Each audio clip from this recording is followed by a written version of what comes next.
I can't use the Wayback Machine to show you what Australia looked like back in 1788 when the first sails of the English boats came over the horizon and landed on the shores in Australia. But we can imagine what it may have been like. The Australian bush is very rugged. The whole east coast of Australia, see there how it highlighted that big green bit? There we go. Oh, well, there. That big chunk there in green, that's all mountain ranges. That would have been formed from volcanic and tectonic movement in Earth's history. And the big rock that's in the middle of Australia that we call Uluru is the remnants of another part of land formation. But let's go back to 1788, back a few hundred years, when you've settled, you've come to the shores, you can't see anybody that you can see doesn't really want to know you, and you kind of move into the neighbourhood unopposed. And after maybe even 100 years, you've made it a little way inland into these greener areas, up through all the mountain ranges. If you come in from the south, which is, it's notoriously bad sailing down through here. You've got weather that comes directly off the Antarctic, and it can be fairly unpredictable. It's one of the reasons why they actually have Bass Strait. The Sydney to Hobart yacht race is because Bass Strait in itself is a challenge. Seems like a flu bug's going to scare them off more than any real perceived death this year, though. But hey, they all got to be seen to be playing by the rules. Change the subject, I won't do that. So imagine, though, that like years ago when I was in school, I was taught the history about Burke and Wills and how they wandered into this unexplored territory.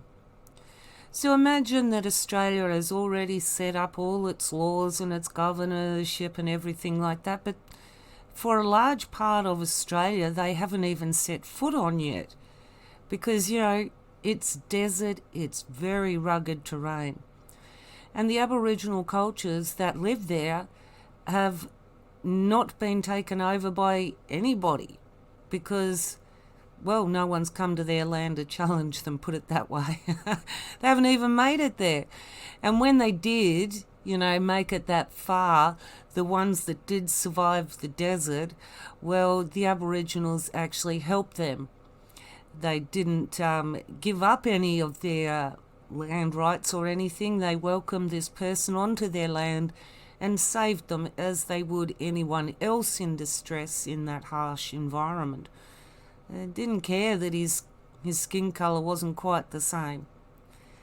But how were they to know that all those years ago that, on the outskirts of all around the coastal lines where people could be easily habitating, that Australia had been overrun and conquered and changed hands, that the tribes of those areas were no longer in control.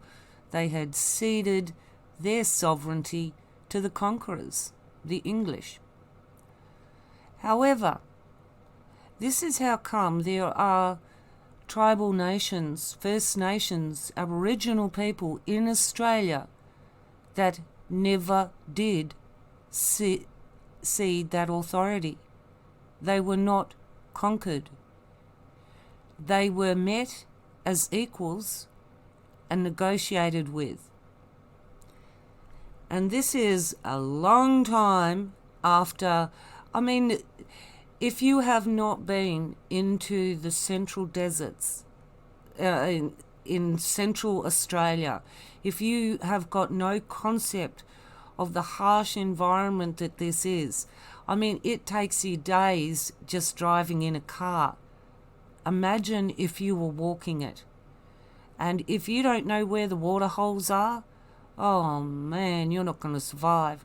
And if you're going to make the mistake of eating the wrong berries, well, you should be grateful that the traditional owners of the area are actually around to help you out. That said, the tribes of Australia, around the coastal regions, you know that the Central Desert, Northern Desert, and all these larger area tribes have got a lot of their original Dreamtime laws, everything intact. There is very little that has been lost. It is their guidance you should be seeking on how to recover and restore your own Dreamtime, your own songlines, your own languages. You need to start talking with those that have lost the least to get your own footing back on ground. You're not going to get it through someone like Mark McMurtry. He's got no connection to land. It doesn't matter how much he talks about that connection. You must know it's not there. He's not talking like a man that knows the connection. He doesn't know. He just doesn't know. Ask him. He's claimed he's a lawman. Well, it's a pretty big tradition in the white man's culture too, so he might actually be able to prove that. Ask him anyway. You never know. But the point I was going to start with showing a map of Australia was actually to talk about, well, pretty much the red centre. Yeah, it's called red because of the ground, because of the earth, because of what went in to building that country. It's got a huge character to it. There is one particular part that is not in the centre, but more up here, just out of Kakadu and Jabiru. I actually went here, well, it was early 1990, I think. I went out there, and I mean, again, it's vast country, but it's a different type desert because it's a lot more flush with waters and green growth and everything. But I mean, the waters you can't go swimming in them. If you stood and looked at a river, don't stand there too long because there could be, I don't know how many crocs' eyes watching you. And if you're too close, well, you're gone. You know, when I was living in Darwin, one day I was going in along the road and traffic had to stop because there's a croc crossing the road. People go for a walk down the beach in Darwin. There's a croc on the beach. You know, they're everywhere. So it is a completely different kind of harsh environment. The environment will quite literally eat you. It's a lot more flourishing for life. But yeah, so many crocs. And the thing with the Darwin River cruises too, they've started training the crocs to actually jump up out of the water to get food. So, you know, they're teaching them behaviours of hunting that, well, I don't think it's a good idea, especially if you're living in these areas. Now, I am getting actually to the Ochre challenge, but I want people to appreciate exactly what it means before I even get there. So here where I've got here and here too is where I ended up going to in the car. And I ended up walking up along this path. I'll show you that shortly. But as you can see, it's a fair way from the water. I had a fairly profound experience there that day. That I could see, I looked out and I could see so many more things than what I could actually see. Anyway, as I said, it was profound. Now, I'm the sort of person that where I go somewhere, I look at the ground, I look at the earth, what it's made of. You know, every place I've gone in Australia has got different rocks and different characteristics. Like here in Hobart, you will pretty much not find what you find here anywhere else in Australia. I mean, there's so many fossils in Hobart and the region of Hobart.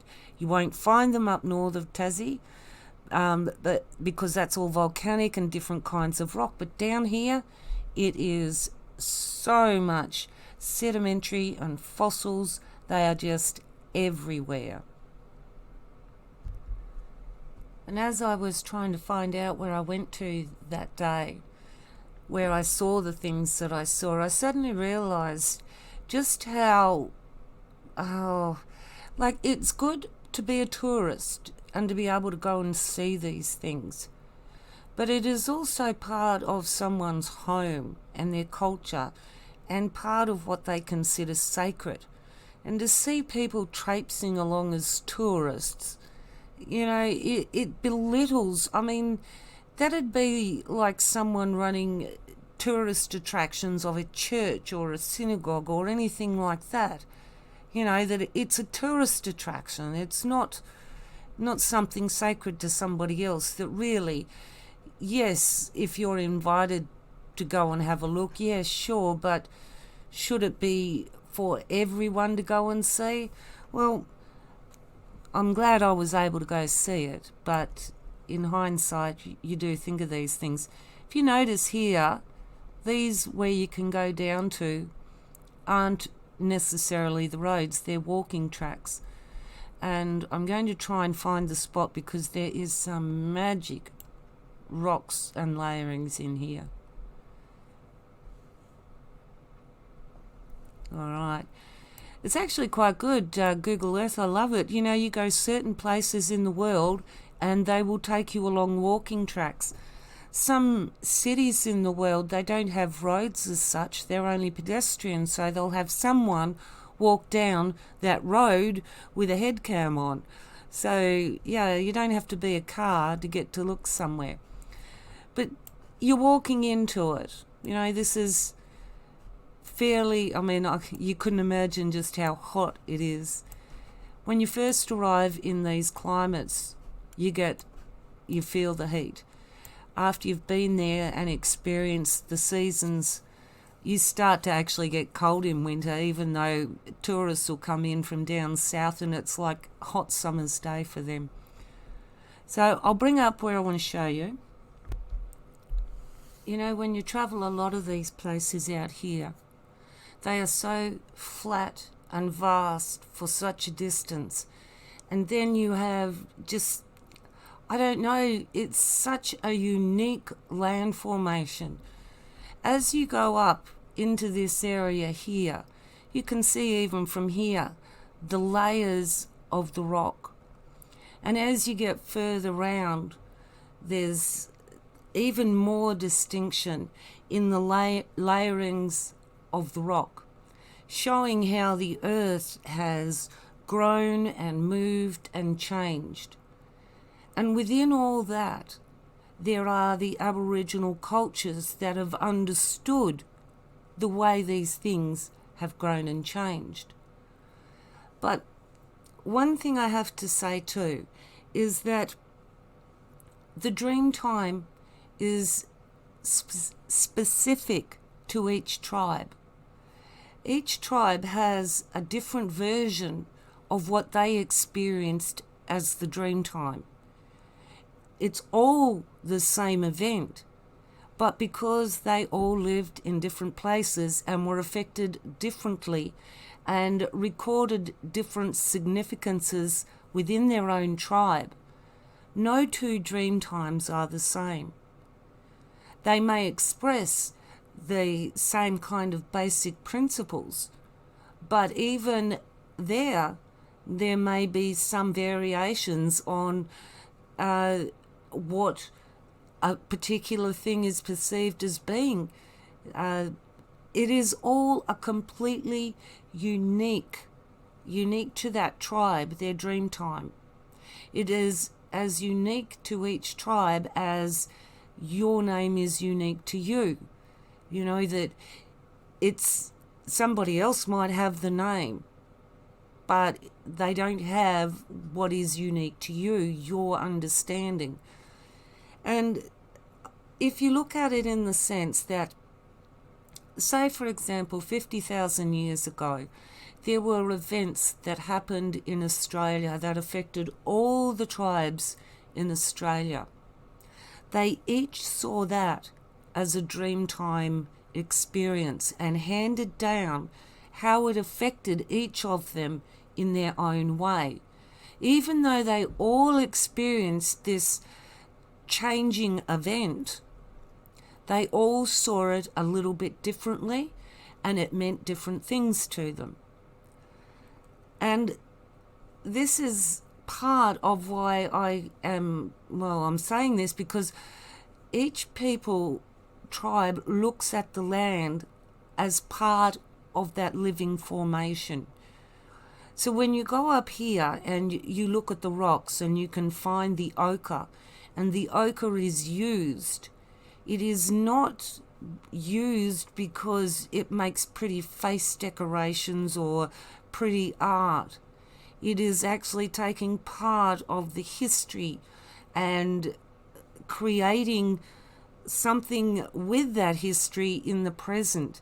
There is a very spiritual aspect about it, that unless you actually are part of the tribes and raised with these understandings, you don't look at it that way. These rocks here in this tribe's country tells a story about what happened in that part of the earth, and that's part of their dream time. It's not quite the same as ones that are 1,000 kilometers away that had a different formation happen in their earth, part of their tribe that became part of their dream time.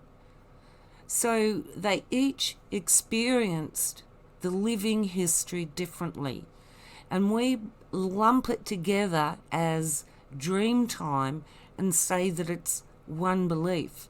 Well, no, it's not.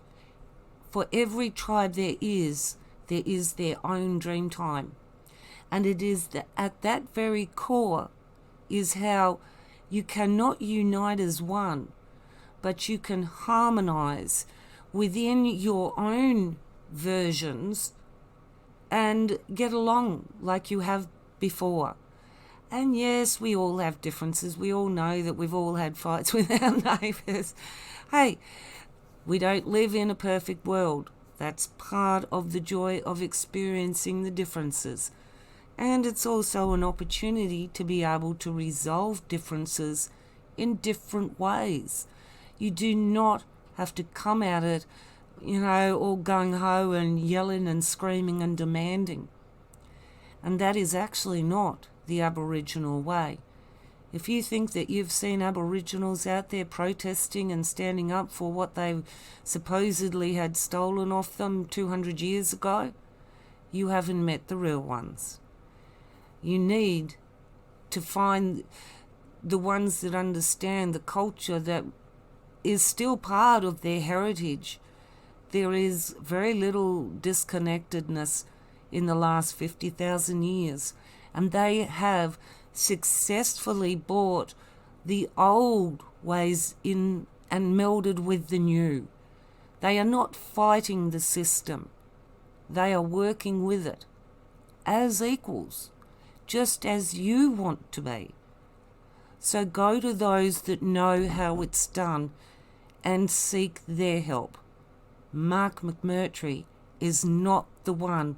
He does not have that unbroken line of knowledge. He cannot help guide you to what they already have. There are tribes that if they signed up with OSTF would actually lose freedom. They would lose what they have. That's what you want, not what OSTF and Mark McMurtry offer. Now, I'm not going to give you a tour of the rocks. The only reason I wanted to actually bring it up in the first place was because there weren't too many of the examples that I know exist in Australia. See, ochre is, as I said, it is not just for face painting and art and making pretty pictures. It carries a significance and a connection to the land. Now, I've been informed about the ochre challenges and how offensive it is to cultures because of the misappropriation and the misuse, especially by Aboriginal women that are taking up the challenge, the ochre challenge.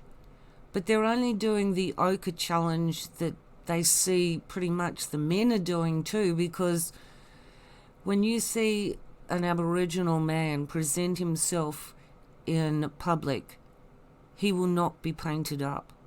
He will not have ochred his face because, one, he is not attending a sacred ceremony. It is a public place he's going to. And two, he is not painted up for war. You are not his enemy, and he is not going to show the face of an enemy to you. You will see his real face, the face he walks in and stands true in. A real Aboriginal man and a real Aboriginal woman will stand before you just as people. Any that stand before you painted up in public are doing it as a publicity stunt and are misappropriating cultural beliefs because they do not have any understanding of the connection between the land and the usage of ochring up. As I explained, it is either through sacred ritual that these ochres they are put on the body to add to that connection during the sacred ceremony between man and earth. It is not art. It is not just pretty pictures. There are times when you are invited onto country and they may show you a publicly approved version of what they may perform in sacred ceremonies. But you have to consider that it's kind of like, if someone who was, a Catholic and they go to the confessional box and they walk out and you say, well, what'd you say in there? It's like, nunya. There are some things that it is not our business to know. And so thereby you will get a glimpse, but you will not get the true representation because that is sacred. That belongs to them, not to anybody else. And painting their bodies is as much a spiritual connection between man and earth as any form of prayer or worship or cultural belief. It is not to be mocked. It is, especially to put it on and act like and do a little dance. It's like if you are going to see an Aboriginal ochred up, it will either be because they have given you that public glimpse or in the circumstance where, if it's war paint, I don't think you want to see that. And again, this is only something that they do that gives honour to those that perhaps may die because they are going to war. This is not a game. This is serious stuff. People may die. And so it's all part of the ceremony beforehand to give all that, to try and get the power and support from the earth in their endeavours to defeat who they perceive as their enemy. And I say that because anyone that wars, there is always two sides. Both sides says the other's wrong. So it's from your perception. And you don't have to be enemies. We've actually found that out. Warring gets you nowhere. So a lot of what we see as Aboriginal culture is just not the real Aboriginal culture. And for us to actually see, like I remember going to the Currumbin Bird Sanctuary years ago as a kid and seeing an Aboriginal dance there. And it was like, it felt like it was missing something. Because you see, everything, even in the dances, they're very powerful moves. And they're usually done on sand, on earth, so that when they stomp through with those particular movements, that they are quite literally creating vibration in the ground. Now, a consistent movement of vibrations, I mean, you know, you talk about, did it actually happen? Where the walls of Jericho fell down because of the tones and the frequency that were resonated around for a particular time, and then one big boom, and quite literally liquefied the cohesion that held the rocks together, and the walls came crumbling down. Is that possible? It is possible. We know the power of sonar. We also know that many animals communicate by sonar, navigate by sonar. So the ability of frequency to do many things is something that human beings are only just starting to explore, because laser is frequency at a visual range. Sonar is frequency at an audible range or inaudible range. Well, I suppose it's the same with the laser too. But all the frequency, and everything comes down to frequency. And these dances that each tribe performs are unique to the frequency and the balance of their area. And that's why each songline, each dream time is different, because of the formation of the earth. Now, these are people that actually do no harm, and they walk the talk. They're not a Mark McMurtry who says do no harm and then turns around and be the biggest asshole under the sun he possibly can. And last night I saw more pictures of what they were doing as the rain's coming down in northern New South Wales and everywhere else around that area. He's out there with a bulldozer. All this mud's going down into the river. It's like, yeah, different subject. And I've probably said enough for this video. There's other things to talk about as far as the tribal aspects go, and how the OSTF is not your friend.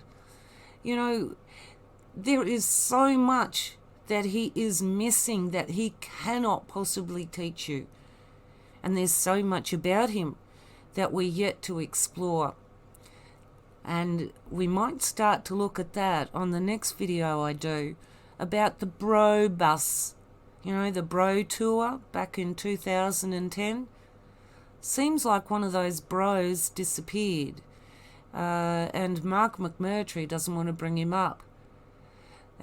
Tries to, every Going on the Way Back machine, he has removed every photograph with this guy in it. And who is this guy? I don't even know who he is. He talks very softly and, you know, sounds like... And then in one video I found, well, talks so differently. Same guy, very different talk. And he said his name was Gary Jacamara. Now, of course, yes, I have asked. No one's heard of Gary Jacamara. They don't even recognise his face. The word's still out to find out if he is any way, shape, form related to the Central Desert tribes. And I will let you know, but it's a coincidence, do you think, that Gary Jacamara, supposedly, was Mark McMurtry's bro on the Bro Bus Tour, co-speaker. There's pictures of them, the two of them up there talking together, thick as thieves. And yeah, now he's been cut out. Why? And then all of a sudden, this guy that's been cut out, that it took so much to find out his name, And it's actually in an unlisted video too, so the chances of finding that, but it did. So this Gary Jackamara disappears, and next thing Mark McMurtry's taken on a tribal name that's got that in there. Something sounds pretty fishy there. But that's for another video. This one was, well, I took the long way around it, didn't I? This was all to pretty much tell people about the significance of the ochre. It is not face paint to put up on Facebook, and if anybody's advertising even that they're a tribal lawman, that tribal lawmen or women do not advertise themselves. And if they did, well, they actually know that they will get challenged on it, and if they are not true. But you see, your tribal law people are generally people that are not known to the public, only to the tribe and others that would need, like the neighbours, which lawman do I go and see, or law woman? Because yes, there are law women and law men. And unlike the OSTF, which seems to be pretty anti-women, these tribes have this respect for equality.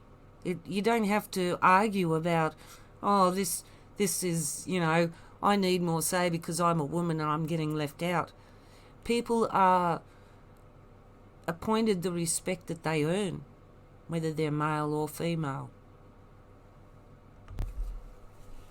And that respect doesn't come because someone gives it to you. It comes because of who you are, because of the autonomy that you have, the sovereignty over your own choices and land and people, your connection to land, and to the real understanding to live no harm, to be it, to not just talk it and then go out and do it wherever you want, but to walk the talk as they have done for a long, long time. And with the wisdom that they have carried from the ancestors into this modern era, they are the greatest gift to the tribes. You should start listening to them. If you really want to rebuild your culture, stop talking about it and do it. Go to the people that can help you. You know where they are. Start asking. Start asking the right people for help. And please, do not ochre up unless you are going to war or performing a sacred ceremony, and either of those are not for Facebook or YouTube or anywhere else like that. Okay, and on that note, I'm going to say, catch you later. Bye.